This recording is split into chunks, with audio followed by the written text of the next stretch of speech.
سلام، امیدوارم که حالتون عالی باشه.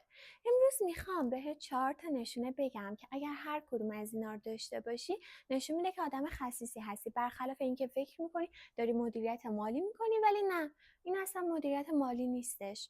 اینا فقط نشونه خساسته. تمام این 4 مورد بر اساس روانشناسی رفتاریه و هیچ کدوم از خودم در نیاوردم. بریم سراغ مورد اول. مورد اول اینه که تو واسه خرجی که واسه دیگران میکنی بعدش احساس بدی میگیری. این یعنی چی؟ طبق تحقیقات دانشگاه هاروارد میگه که وقتی که شما واسه خانواده‌تون، دوستتون، پارتنرتون خرج میکنید ذاتاً باید احساس رضایت پیدا کنید. یعنی عموم آدما اکثرا وقتی واسه کسی که دوستش دارن یه خرجی میکنن ذاتاً احساس خوبی پیدا میکنن، احساس رضایت پیدا میکنن. حالا اگه شما اگه کادو میخری، یه خرجی میکنی، بعدش کلی احساس بدی داری، احساس میکنی که وای پولت رفت، یا اون پولو بعد برای خودت نگه می‌داشتی، یا حساب کتاب میکنی، یا این چیزا، گاهن شده یه مهمونی میری، یه کادو میخری، بعدش پشیمونی که اصلا کاش مهمونی ها نمیرفتم، اونقدر ارزش نداشت، مثلا اینقدر پول کادو دادم فلان. اینجور حساب کتاب کردن و اینجور دو تا 4 تا کردن یعنی که شما آدم خسیسی هستی، حتی اگه خودت ندونی، و باید سعی کنی که تغییرش بدی. مورد دوم اینه که شما از هر چیزی میخوای ارزون ترینش رو پیدا کنی، یعنی دیگه حتی برای خودت هم ارزش قائل نیستی، شده میره بنجل بگیری که فقط ارزون باشه. اکثرا اینجوری نیستن ولی خیلی هم اینجوری هستن، یعنی حتی برای خودشون هم ارزش قائل نیستن. طرف میره مثلا میخواد لنت ترمزش رو عوض کنه، میره اون ارزون ترینش رو برمیداره و فکر میکنه که داره مدیریت مالی میکنه، در صورتی که اون لنت ترمزی که واسه تو 3 ماه کار کنه، یعنی اینقدر ارزون باشه که 3 ماه کار کنه، خب 3 ماه دیگه باید بری یکی دیگه بخری.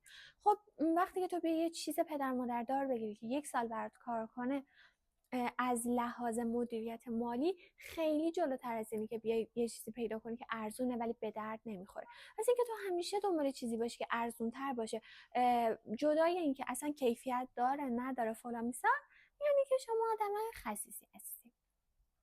مورد سوم اینه که شما واسه پول خودت بیشتر از وقت دیگر ارزش قائلی. همیشه انتظار داری که بقیه خدماتشون رو مجانی در اختیارت بذارن، یا اگر بخوام بابتش پول بگیرن این شکلی که مثلا کاری نکرده که. مثلا حالا شاید این برای شما اتفاق افتاده باشه، اکثرا پیش میاد. تو مطب دکتر نشستیم، بعد میگیم که خب انقدر پول ویزیت میگیره، بعد میشماریم مثلا آره الان مثلا امروز 20 تا بیمار، حالا نهایتا 30 تا هم اونور، یعنی این در روز اینقدر در میره، وای عجب زیاد فلان میسا، چقدر داره زیاد میگیره، عجب دارن مردم میچاپن فلان.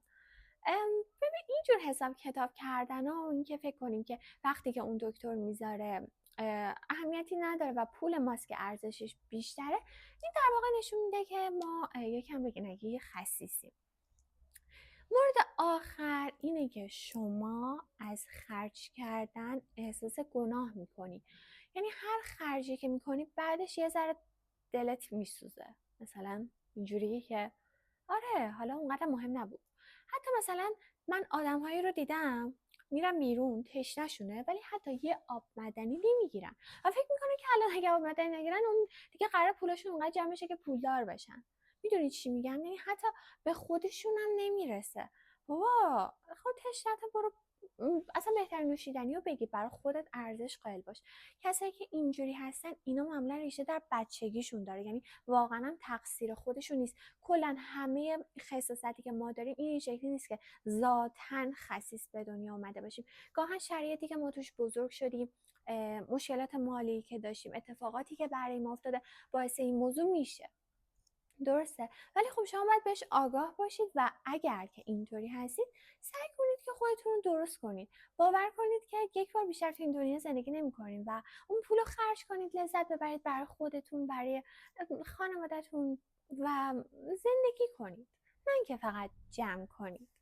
این 4 تا مورد 4 تا موردی بودش که حالا شاید خیلیامون ندونیم ولی توی رفتارمون داشته بوده باشیمش، و اگر که این 4 تا مورد داری ازت میخوام که از همین امروز روش کار کنی و سعی کنی که تا جایی که میتونی، تا جایی که میشه یه ذره تغییرش بدی. امیدوارم که این ویدیو بهتون کمک کرده باشه. خیلی خیلی خیلی خوشحال میشم که اگر که براتون مفید بود این ویدیو رو حمایت کنید. روز خیلی خوبی داشته باشید.